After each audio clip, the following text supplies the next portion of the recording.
আচ্ছা, এবারে আমরা দেখি ক্যালকুলাসের মাধ্যমে কীভাবে একটা সার্কেলের এরিয়াটা বের করা হয়।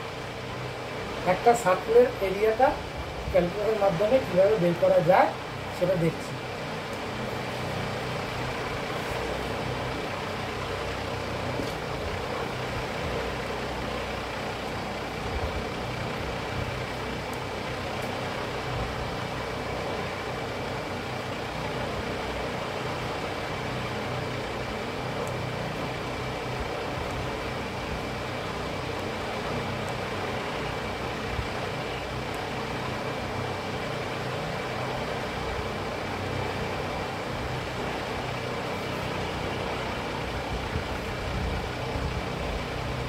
এটা অরিজিন ও এটা এক্স অ্যাক্সিস, এটা ওয়াই অ্যাক্সিস।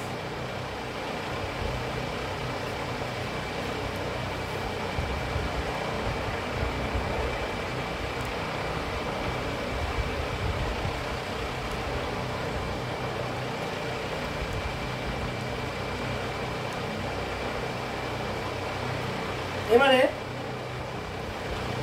এরিয়া বের করার আগে এখানে একটা ছোট মতো পরিধি আঁকলাম। এখানে পরিধি আঁকলাম, আমাদের পুরো সার্কেলের এরিয়াটা বের করতে হবে। এখানে একটা পরিধি আঁকলাম, যে পরিধির থিকনেসটা হচ্ছে ডিএক্স। এটা থিকনেস, যেটা আপনার থিকনেসটা বলতে বললে এই জিনিসটা, এই যে থিকনেস, এটা হচ্ছে ডিএক্স। এই থিকনেসটা হচ্ছে ডিএক্স, থিকনেসটা ডিএক্স। আর পরিধির মাপ কত হলো? পরিধিটা হচ্ছে কত? এই জায়গাটা যে ডিস্টেন্সটা আছে, এই যে ডিস্টেন্সটা, এই যে ডিস্টেন্স, এটা পরিধি, এটাকে ধরছি আমি আর। এটাকে ধরে নিচ্ছি আর নয়, আমি ভুল বললাম, এটাকে ধরে নিচ্ছি এক্স। এটাকে ধরে নিচ্ছি এক্স, পরিধিটা এক্স, পুরোটা কিন্তু আর। এটা পুরো রেডিয়াস, এই রেডিয়াসটা কিন্তু আর, টোটাল যে রেডিয়াস এটা কিন্তু আর, এটা আর, টোটাল রেডিয়াসটা আর। আর এইটা যেটা ধরছে এক্স ডিস্টেন্স দূরে, এক্স ডিস্টেন্স দূরে একটা পরিধি কল্পনা করছি, সেটার থিকনেসটা হবে ডিএক্স, ধরে নিচ্ছি ডিএক্স। আর এই পরিধিটার লেন্থ কত হবে? এই পরিধিটাকে যদি সোজা করে দিই তাহলে কত হবে? 2 পাই আর, তো 2 পাই এক্স। এইটুকানি লেন্থটা হচ্ছে কত? 2 পাই এক্স। এই লেন্থটাকে যদি আমি সোজা করে দিই, এই লেন্থটাকে যদি আমি সোজা করে দিই, এই হচ্ছে লেন্থ। এই লেন্থ, এই যে ডিস্টেন্সটা, এটা হচ্ছে কত? 2 পাই এক্স। এই লেন্থটা, এই লেন্থটা হবে 2 পাই এক্স। আর যে থিকনেস, যেটা, এটা যে থিকনেসটা, এই থিকনেসটা হচ্ছে ডিএক্স। থিকনেসটা হচ্ছে ডিএক্স, থিকনেসটা ডিএক্স ধরে নিচ্ছি।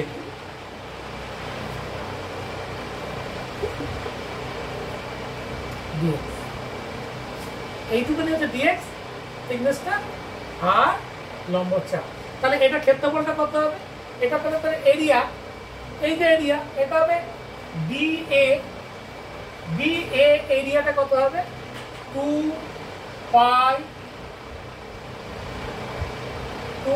পাই, এটা ভুল বললাম, এটা আর নয়, এটা পাই,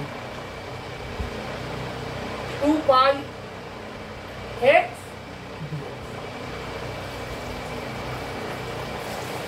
এটাকে সোজা করে দিলে এটা হলো, এখান থেকে এইটুখানি ডিস্টেন্স হলো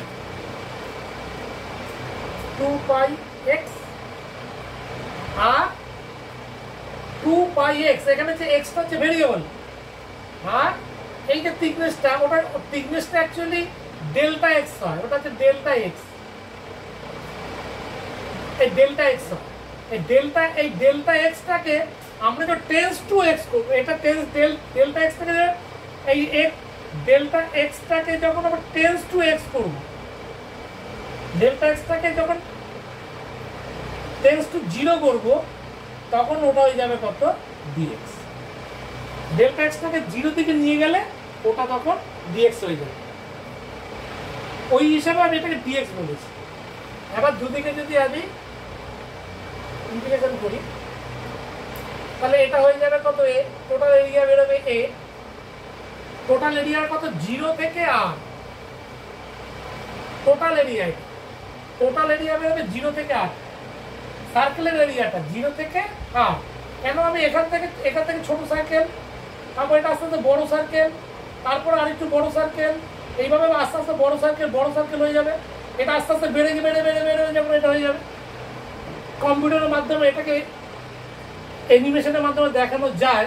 আমি এখানে অ্যানিমেশনের মাধ্যমে দেখাচ্ছি না, সেরকম আমার এখানে সেরকম নেই অ্যাপারেটাস বা ওরকম কিছু। আমি ব্যাপারটা বোঝাচ্ছি। এটা ছোট সার্কেল থেকে আস্তে আস্তে বড় সব যোগ হবে, সব সামেশন হবে। ইন্টিগ্রেশন মানে সামেশন, এটা আস্তে আস্তে সামেশনের টোটাল এসে যাবে। তার মানে 0 থেকে শুরু করে সার্কেলটা একদম আর পর্যন্ত যাবে। তাহলে এটা 0 থেকে আর, তার রেঞ্জটা 0 থেকে। তাহলে কত হলো এখানে 0 থেকে আর, 2 পাইটা বেরিয়ে যাবে, 2 পাই বেরিয়ে গেল। আর এখানে 0 থেকে আর, তাহলে এক্স স্কোয়ার বাই 2। এটাকে ইন্টিগ্রেশন করলে এক্স স্কোয়ার ডিএক্স করলে 2 পাই বাইটা বেরিয়ে গেল। আমি আরেকটা লাইন বাড়িয়ে দিই তার সুবিধা হবে। এক্স বাইটা বেরিয়ে গেল, তাহলে এটা সমান হয়ে গেল কত,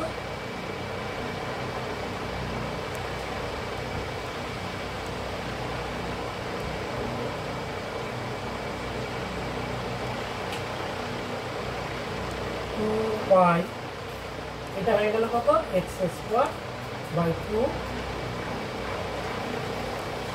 এটা ডেফিনিট ইন্টিগ্রাল 0 থেকে, তার মানে কত হলো 2 পাই, এখানে আরেক জায়গায় এক্স এর জায়গায় আর বসাতে হবে।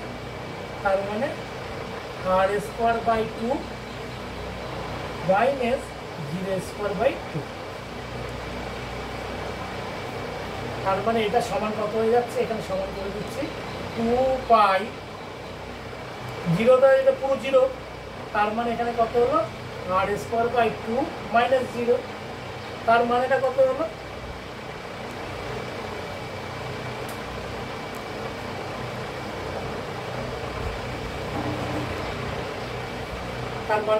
এখানে 2 পাই আর স্কোয়ার বাই 2, 2 চলে গেল, চলে গেলে পাই আর। আমরা কিন্তু এভাবেও কিন্তু বের করতে পারছি। এছাড়া এখানে লম্বালম্বি করে ছোট মতো করে নিয়ে ডিএক্স এই লেন, সেটা ফর্মুলাটা যেটা রয়েছে সেই ফর্মুলাটা হচ্ছে x square plus y square সমান আর স্কোয়ার। এই যে সার্কেলের ফর্মুলাটা, সেটা দিয়ে লম্বালম্বি করেও কিন্তু বের করা যায়, ওটাও লম্বালম্বি করে কিন্তু বের করা যায়। আমি এটা একটা অন্যরকম নিয়মটা দেখালাম। এইভাবে কিন্তু সার্কেলের এরিয়াটা পাই আর স্কোয়ার আসছে। ঠিক আছে।